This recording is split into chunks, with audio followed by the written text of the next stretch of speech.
আসসালামু আলাইকুম, welcome to my channel Kaniz's kitchen. আশা করছি সবাই খুব ভালো আছেন। আলহামদুলিল্লাহ আমিও ভালো।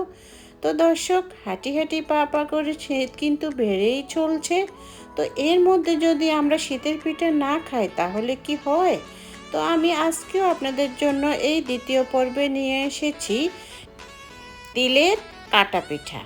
দর্শক, এই পিঠাটা ভীষণ মজা, আপনারা অবশ্যই এটা ট্রাই করবেন আমি আশা করব। তো আর কথা না বাড়িয়ে এই তিলের পিঠা করার জন্য কি কি লাগছে সেগুলো একবার দেখে নেওয়া যাক। এখানে আমি তিলের পিঠা করার জন্য নিয়ে নিয়েছি আতপ চাউলের গুঁড়ি, যেটা দিয়ে আমরা সবসময় পিঠা বানাই, সেই চাউলের গুঁড়িটা। এখানে নিয়েছি সাদা তিল, আপনারা এখানে চাইলে কালো তিলটাও ইউজ করতে পারেন। আমি এই তিলটাকে ভালোভাবে ধুয়ে পানি সরিয়ে ভেজে নিয়েছি, একদম জর্জরে করে নিয়েছি। দেখুন, আপনারা ঠিক এভাবে করে নেবেন। আর নিয়েছি এখানে আমরা যে ভাত রান্না করি সেই ভাতের সেদ্ধ চাউলটাকে ভেজে নিয়েছি। একই ফ্রাই প্যানে তিল আর ভাজা চাউলটাকে ভেজে নিয়েছি। আর নিয়েছি এখানে আমরা খেজুরের গুড়, এটা খুব ভালো ফ্লেভার দিবে, সেজন্য আপনারা চাইলে এখানে চিনিও ইউজ করতে পারেন। আর নিয়েছি এখানে নারকেল, নিয়েছি একটু তেজপাতা, এলাচ আর দারচিনি। তো আমি এই কয় আইটেম দিয়েই আজকে সাদা তিলের পিঠাটা আপনাদেরকে করে দেখাবো। তো আমি সবগুলোর পরিমাণ দেখিয়ে দিচ্ছি। এখানে আমি আতপ চাউলের গুঁড়ি নিয়েছি 4 কাপ, আর নিয়েছি 1 কাপ পরিমাণ কোরানো নারকেল, নিয়েছি 2 কাপ পরিমাণ খেজুরের গুড়, তিল নিয়েছি 2 কাপ পরিমাণ, সেজন্য আমি গুড়টাও কিন্তু 2 কাপ নিয়েছি। আর নিয়েছি সেদ্ধ চাউলকে ভেজে 1/2 কাপ পরিমাণ নিয়েছি। এখানে তেজপাতা, এলাচ আর দারচিনি নিয়েছি। কাইটা তৈরি করার জন্য আমাদের লাগবে পরিমাণ মতো লবণ। তো আজকে এই উপকরণ দিয়ে হয়ে যাবে আমাদের সাদা তিলের কাটা পিঠা। একটা ফ্রাই প্যান বসিয়ে দিয়েছি, এখন ফ্রাই প্যানে আমি দিয়ে দিচ্ছি গুড়গুলো। এই বাটালি গুড়টা দিলে পিঠাটা অনেক টেস্টি এবং কি ফ্লেভারটা খুব ভালো হয়। আর শীতের পিঠা কিন্তু এই গুড় দিয়ে করলে কিন্তু সবই মজা হয়। এখন আমি একটু দিয়ে দিব পানি, পানিটা আমি 1/2 কাপ দিয়ে দিচ্ছি। জাস্ট একটু গুড়টা গলার অপেক্ষা করতে হবে। একটু একটু নাড়তে নাড়তে দেখবো যে কিছুক্ষণ পরে আমাদের গুড়টা গলে যাবে। গুড়টা গলার জন্য অপেক্ষা করছি।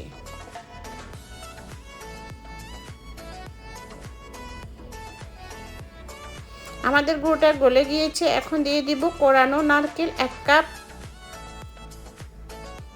এই নারকেলটা দিয়েও আমরা কিছুক্ষণ নাড়তে থাকবো, যেহেতু আমাদের চাউলটা ভাজা, তিলটাও ভাজা আর নারকেলটাও একটু নাড়তে থাকবো।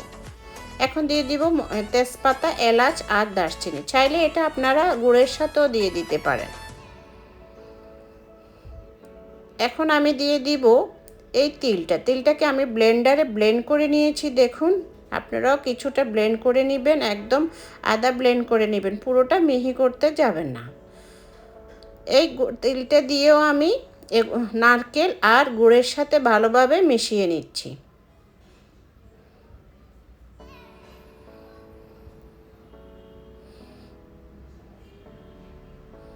এখন আমি দিয়ে দিব চাউল ভাজাটা। দেখুন, এটাও ব্লেন্ড করে নিয়েছি, বেশি মিহি করবেন না, একটু সুজি সুজি থাকলে কিন্তু খেতে ভীষণ মজা হয়। তো এই সবগুলো নারকেল, গুড়, তিল আর চাউল ভাজাটাকে ভালোভাবে মিশিয়ে নিব। দেখুন, আমার মেশানো হয়ে গিয়েছে। এখন আমি মিষ্টিটা দেখছি কীরকম হয়েছে। মিষ্টিটা আমার পারফেক্ট হয়েছে। আপনারা চাইলে মিষ্টিটা আরও বাড়িয়ে দিতে পারেন, অথবা কম খেলে আরও কমিয়েও দিতে পারেন। আর আপনারা চাইলে এটা আর একটু ভেজা ভেজাও রাখতে পারেন।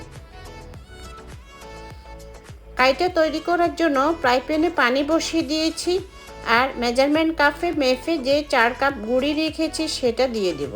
তার আগে দিয়ে দিচ্ছি লবণটা, আর দিব 1 টেবিল চামচ পরিমাণ তেল।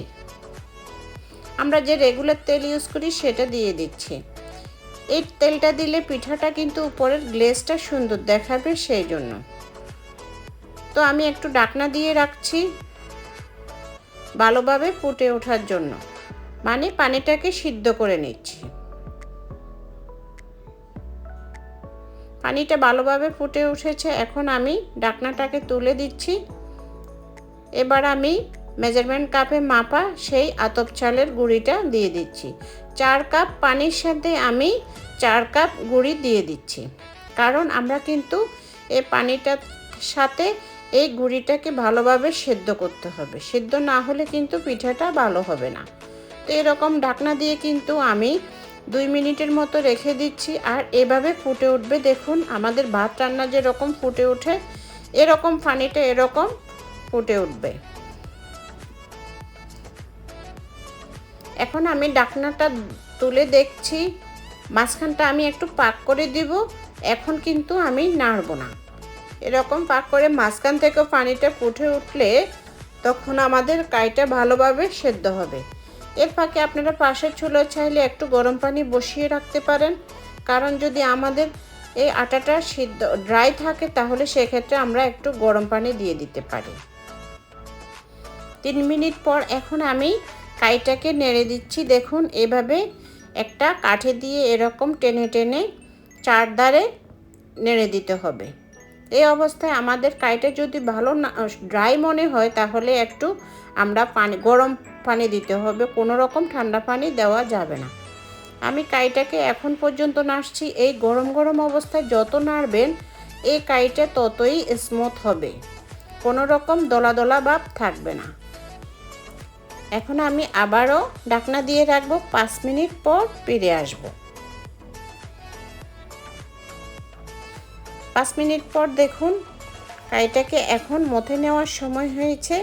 আর যত গরম অবস্থায় হাতে সহ্য করার মতো আমরা মথে নিতে পারি ততই কাইটা কিন্তু ভালো। এই কাইটা কিন্তু গরম অবস্থায় মথে নিতে হয়। আমি আপনাদেরকে দেখিয়ে দিচ্ছি এটা কিভাবে মথে নেবেন। যতটুকু মথে নেবেন বাকিটা কিন্তু এটাকে ঢাকনা দিয়েই রাখতে হবে, শক্ত হয়ে গেলে এই কাইটা ভালো হয় না।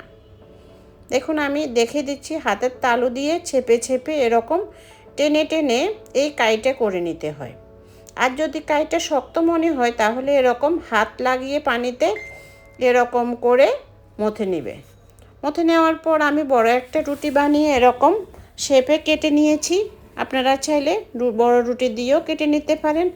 আমি এরকম কেটে যে পিঠাটা বানাবো সেটা রেখে দিচ্ছি, আর বাকিটা কিচেন টাওয়াল দিয়ে ঢেকে দিচ্ছি।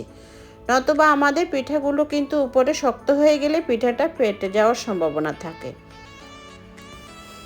আর তেলের ফুটটা একটা ডিশে নিয়ে নিয়েছি। এখন আমি এই পিঠাটা তৈরি করে দেখাবো। দেখুন একটা নিয়ে আমি এরকম ডিজাইন করে দেখাচ্ছি। আসলে ডিজাইনটা আপনাদের উপর নির্ভর করছে, আপনারা যেভাবে ডিজাইন করেন আপনাদের ইচ্ছে সেভাবে করে নিতে পারেন। আমি যতটুকু পারি ততটুকু দেখিয়ে দিচ্ছি। দেখুন আমি বড় রুটি বানিয়ে এরকম একটা পিজা কাট দিয়ে কেটে নিয়েছি।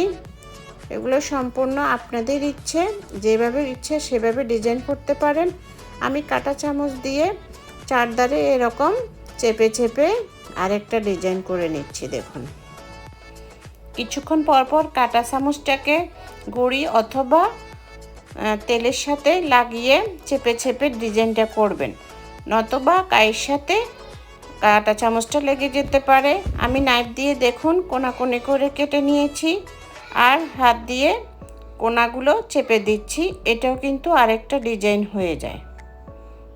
দেখলেন তো কত ইজিভাবে, যেভাবেই আপনি করবেন সেভাবে একটা ডিজাইন হয়ে ওঠে।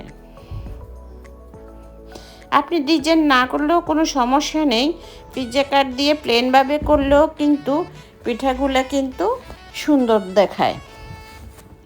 দেখুন আমি একটাকে হাত দিয়ে ফোল্ড করে করে গোল আকৃতির করে নিচ্ছি। এটা কিন্তু বেলুন দিয়ে বেলি নাই, এটা এরকম হাত দিয়ে ফোল্ড করে নিয়েছি। দেখুন আর এরকম মোটা রেখেছি, আপনারা চাইলে আরও পাতলও করতে পারেন। এবার পুরটা দিয়ে আমি আরেকটু পুর বেশি করে দিচ্ছি। পুরটা দিয়ে দেখুন ফোল্ড করে নিচ্ছি এভাবে। এটা কিন্তু বেলি নাই, এটা হাত দিয়ে ফোল্ড করে করা। চারধারটা আমি এরকম চেপে চেপে পাতল করে নিচ্ছি, আর হাতে তেল লাগিয়ে দেখুন একটু চ্যাপ্টা করে আবারও বটে নিচ্ছি পুলি পিঠার মতো। আপনারা চাইলে এই তিলের পিঠাটা এরকম মোটা কাইও করে নিতে পারেন, অথবা আরেকটু রুটিটা পাতল করেও নিতে পারেন। এটা সম্পূর্ণ আপনাদের পছন্দ, পাতল করলেও মজা হয়, আবার মোটা করে নিলেও মজা হয়। দেখুন আমি এই পিঠেগুলো বানিয়েছি এরকম করে, আপনারা আপনাদের মতো বানিয়ে নেবেন। আর এগুলোকে আজকে আপনাদেরকে আমি স্টিম করে দেখাবো, আর কয়টা তাওয়াতে টেলে দেখাবো, দুই রকমের করে দেখাবো। বাকি পিঠাগুলো আমি সেম ডিজাইন দিয়ে করে নিচ্ছি। তো আমার পিঠা বানানো হয়ে গিয়েছে, এখন আমি স্টিমে বসাবো। স্টিমে আমি একটু তেল ব্রাশ করে নিয়েছি যেন পিঠাগুলো নিচে দিয়ে লেগে ফেটে না যায়। আর অবশ্যই স্পেস রেখে পিঠাগুলোকে দিতে হবে। দেখুন আমি একটু স্পেস রেখে দিচ্ছি, যেহেতু পিঠাগুলো স্টিম হবে তখন একটার সাথে যেন একটা না লেগে যায়।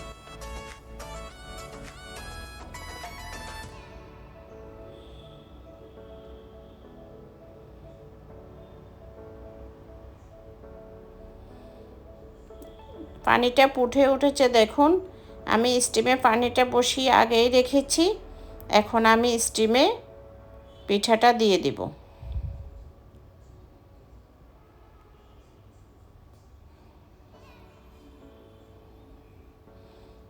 এই যে আমি বসিয়ে দিয়েছি। আর এই পিঠা হতে কিন্তু বেশি একটা সময় লাগে না, 2 থেকে 3 মিনিটের মধ্যে কিন্তু এই পিঠাটা স্টিমে বসালে অনেক তাড়াতাড়ি হয়ে যায়। আমি 2 থেকে 3 মিনিট পর আবার ফিরে আসছি।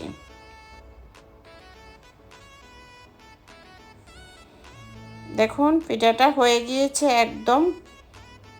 লক্ষ্য করুন পিঠাটার কালারটা চেঞ্জ হয়েছে, তার মানে আমাদের তিলের পিঠাটা একদম হয়ে গিয়েছে।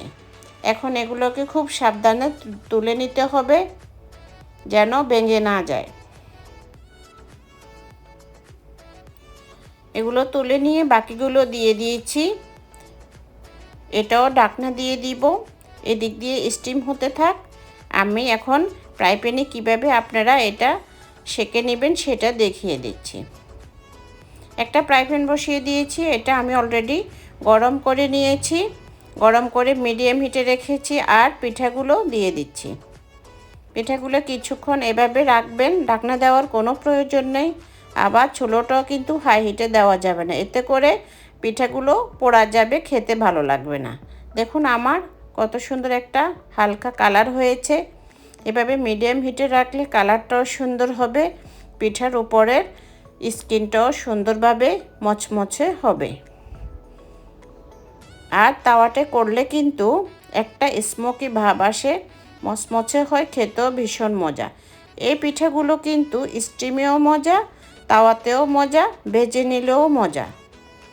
তো আমার মনে হয় স্টিম করলে আর তাওয়াতে ভেজে নিলেই কিন্তু বেশি ভালো লাগে। আপনারা আপনাদের পছন্দ মতো করে নেবেন। আমি দুইভাবে দেখিয়ে দিচ্ছি। বলতে বলতে আমার পিঠাগুলো অলরেডি হয়ে গিয়েছে। দেখুন আমি একটা স্প্যাচুলা দিয়ে চারধারে চেপে চেপে একদম তাওয়াতে লাগিয়ে নিচ্ছি। এরকম চেপে দিলে পিঠার উপরের স্কিনটা ভালোভাবে হয়ে যাবে। আর চেপে না দিলে কিন্তু মাঝখানটা হবে, সাইডগুলো হবে না। তো আমি এগুলো এখন তুলে নিচ্ছি। হয়ে গেল আমাদের তিলের কাটা পিঠা। আমি সার্ভ করে নিচ্ছি। দেখুন দেখতে কত সুন্দর, আর এটা খেতে যে কী যে মজার, আপনারা কিন্তু ট্রাই না করলে বুঝবেন না। তো আমি আপনাদেরকে স্টিম করে দেখিয়েছি আর কয়টা বেজে দেখিয়েছি। আপনাদের যেভাবে ভালো লাগবে সেভাবে করে নেবেন। আমি আশা করি আপনারা এই শীতে তিলের পিঠাটা মিস করবেন না। অবশ্যই আমার এই রেসিপি ফলো করে টেস্ট করবেন, খুবই মজা পাবেন। তো দর্শক আজ এই পর্যন্ত, সবাই ভালো থাকুন। আবারও শীতের নতুন কোনো পিঠা নিয়ে আমি হাজির হয়ে যাব, সে অপেক্ষায় থাকুন। আর যদি আমার পিঠার রেসিপিগুলো ভালো লেগে থাকে অবশ্যই আমার চ্যানেলটাকে সাবস্ক্রাইব করবেন, লাইক করবেন, কমেন্ট করবেন, আর ফ্রেন্ডস অ্যান্ড ফ্যামিলির সাথে শেয়ার করবেন। আমি একটা কেটে দেখাচ্ছি, দেখুন ভিতরটা কীরকম হয়েছে। আমি এভাবে পছন্দ করি, আপনারা চাইলে ভিতরের পুরটা একটু নরম নরমও রাখতে পারেন। তো দর্শক, আজ এ পর্যন্ত। সবাই ভালো থাকুন, সুস্থ থাকুন, নিরাপদে থাকুন। আল্লাহ হাফেজ।